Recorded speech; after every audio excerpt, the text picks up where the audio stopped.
You have entered a virtual reality video of ultradissection. Turn around or slide your finger across the screen to see your entire surroundings. We are preparing the systems. The video will start in 3, 2, 1. El manejo de la sonda va a ser siempre en transverso, y la zona por donde suele empezarse la exploración es a nivel del ombligo. Dentro de la pared abdominal tenemos bloqueos anteriores que corresponden a la inervación de los ramos anteriores de los nervios intercostales, que sería sobre todo el bloqueo de la vaina de los rectos, y el bloqueo semilunar, que se utiliza menos en pediatría, pero a lo mejor lo teníamos que utilizar más, que se utiliza fundamentalmente porque hay veces que el ramo cutáneo anterior, en vez de atravesar el músculo recto, sale de la vaina precozmente y no pasa por el recto, entonces puede ser que no lo bloqueemos. Dentro de la pared lateral, el lineal hipogástrico, que es el bloqueo príncipe de la anestesia pediátrica, que hacíamos por referencias anatómicas durante mucho tiempo, pensando que lo estábamos haciendo bien, aunque seguramente de vez en cuando el segundo clic aponeurótico que hacíamos a veces seguramente era pinchar el peritoneo y no nos dábamos cuenta. Afortunadamente nunca he pinchado una asa intestinal, pero cuando lo haces luego controlado con eco te das cuenta que el segundo clic era realmente peligroso. El TAC block, que también se utiliza en la cirugía del hemiabdomen inferior, y luego el subcostal, que podría tener alguna importancia para hacer una cirugía supraumbilical unilateral, y los bloqueos posteriores, que yo creo que los hemos ya explicado o los han explicado previamente, y no sé si merece la pena que lo repitamos, aunque podríamos ver a lo mejor el cuadrado lumbar 1, que sería como una especie de TAP un poco caudal, un poco bajo. Bueno, si está fresquito me lo dices y te caliento un poco aquí el gel, ¿eh? Muy bien.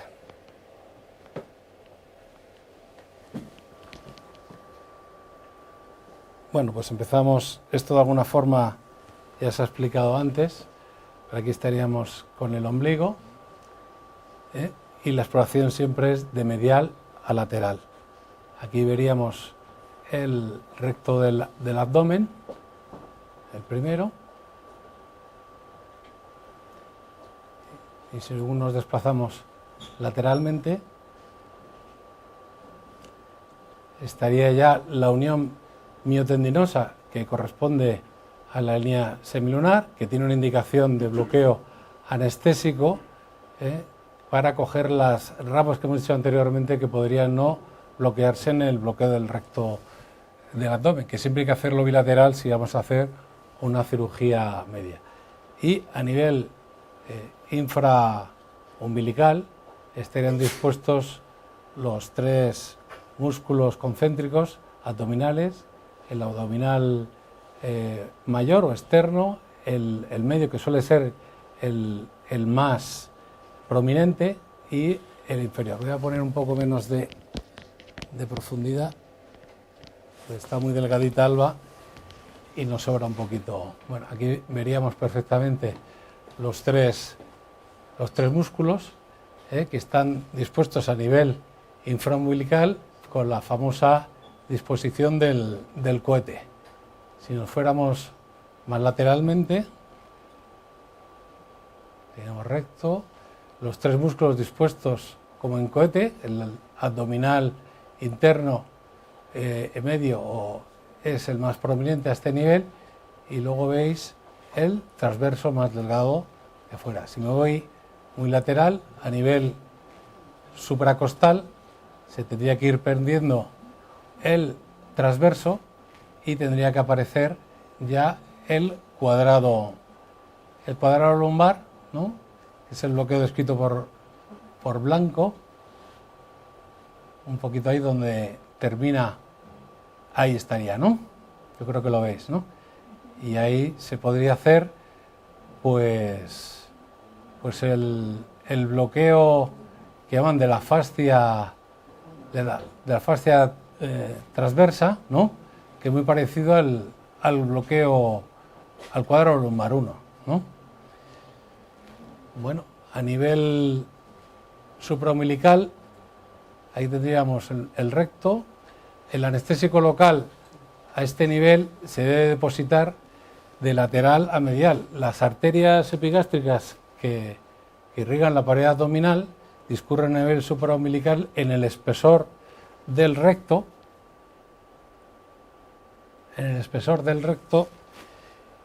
y habría que tener cuidado de no puncionar estos vasos. Entonces, para eso es mejor siempre abordar el bloqueo de la fascia de los rectos desde lateral hacia medial, intentando hacerlo prácticamente a nivel de la línea semilunar. Se llega a la vaina posterior del recto. Como sabéis, a nivel supraumbilical, la vaina de los rectos está conformada por la unión de las miotendinosas o de las fascias del oblicuo interno y del transverso. Pero a nivel infraumbilical solamente estaría en la vaina posterior la fascia transversal. Seguimos subiendo. Yo creo que se ve perfectamente la unión entre el recto y el abdomen. Si voy a subir desde el ombligo hacia arriba, la visualización, estoy a nivel de la línea semilunar. La disposición en cohete va desapareciendo y según subamos, el transverso se va a ir colocando por debajo del recto anterior del abdomen. Veis que va avanzando y es la disposición en escalera, ¿no? Arriba del todo el abdominal, el músculo abdominal externo, el interno y el transverso. Y el músculo transverso se va colando poco a poco debajo del recto. Aquí estaríamos a nivel subcostal, pondrías la sonda un poco oblicua, inyectarías de medial a lateral a nivel subcostal para coger las metámeras torácicas de T6, T7 y T8 que son difíciles de coger con un TAP más bajo. A este nivel podría, para laparotomías supraumbilicales unilaterales, pues sería una buena indicación.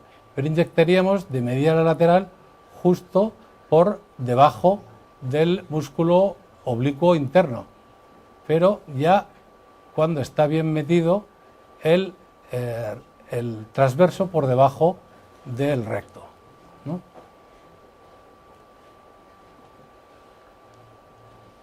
El TAP en principio es un bloqueo sencillo, único que requiere grandes volúmenes, y sí que se ha visto que con el bloqueo que hacemos con ultrasonidos, que lo hacemos lateral, aquí veríais, he perdido la pared anterior del abdomen, he pasado la línea media axilar y entonces ya sería un bloqueo de la pared lateral del abdomen. Veis la disposición en carretera o concéntrica de los tres músculos y también estáis viendo el peritoneo. Y cogiendo la aguja en plano de medial a lateral, lo inyectaríamos por debajo del oblicuo interno con un gran volumen. Pero sí que se ha visto que con este bloqueo, aunque pongamos 0,1, 0,2 hasta 0,3 mililitros por kilo, coger todas las metámeras desde T6, T7 hasta las infraumbilicales, el subcostal, T12 y L1, es bastante complicado. Prácticamente cogeríamos pues las fibras de los últimos nervios torácicos y es difícil coger L1. Hemos visto el TAP subcostal, hemos visto el de la fascia de los rectos. Vamos a hablar del bloqueo más popular dentro de la anestesia pediátrica, que sería el bloqueo del nervio ilioinguinal y lipogástrico. Hemos hecho por referencias anatómicas toda la vida creyendo que lo hacíamos bien. Unas veces nos funcionaba mejor, otras veces peor. Desde la espina ilíaca anterosuperior, mirando hacia el ombligo, podemos ver la sombra acústica de la espina ilíaca, que yo creo que la veis bastante bien. A veces en los niños es difícil diferenciar las tres vainas aponeuróticas de los tres músculos. Tengo que rotar un poco la sonda, ahora vemos los tres, ¿no? Pero si lo pones así, prácticamente se ve dos. Siempre se va a ver una línea hiperecoica con los dos nervios ilioinguinal y el hipogástrico. y como bien dice Vicente, en realidad es más un bloqueo troncular que un bloqueo fascial, aunque si tú le pones un gran volumen puedes dilatar toda la fascia, pero no es necesario, porque puedes localizar de medial a lateral o de lateral a medial los dos nervios, que yo creo que los identificáis bastante bien, ¿no? Y con una cantidad de anestésico infinitamente más baja poder conseguir un buen bloqueo de todo el conducto inguinal, ¿no?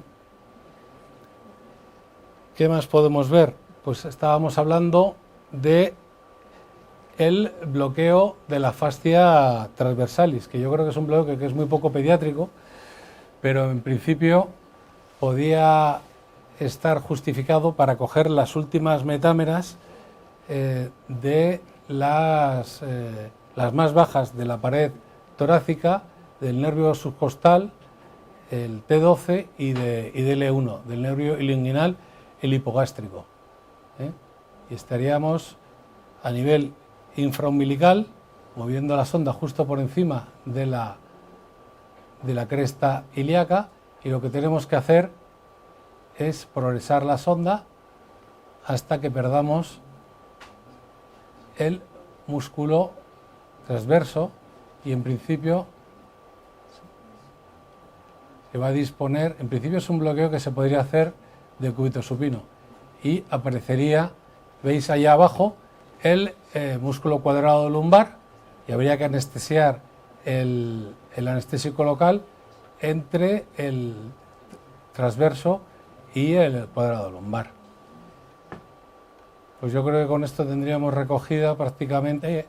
Bueno, había otro bloqueo que había comentado, pero no lo hemos desarrollado, que era el bloqueo semilunar, por el problema que tenemos de que el ramo anterior del nervio intercostal puede salir de lateral a medial demasiado precozmente, salir subcutáneo y no atravesar la vaina de los rectos. Entonces este sería a nivel de la línea semilunar, lo puedes hacer perfectamente de lateral a medial, levantando la vaina posterior del músculo recto, pero nunca progresando más allá de la vaina posterior del recto. Pero tendría menos riesgo de punción de las arterias epigástricas y produciría un bloqueo más constante, aunque te obliga a hacer el bloqueo de los dos rectos si vas a hacer una cirugía en la línea media anterior. Yo creo que la pared abdominal puede valer, ¿no? ¿Queréis comentar el miembro inferior o alguna pregunta? Si no quieres perderte los vídeos que subimos, suscríbete al canal. Y recuerda, para estar al tanto de los cursos de Ultradissection, consulta la programación en www.ultradissection.com. No te los pierdas.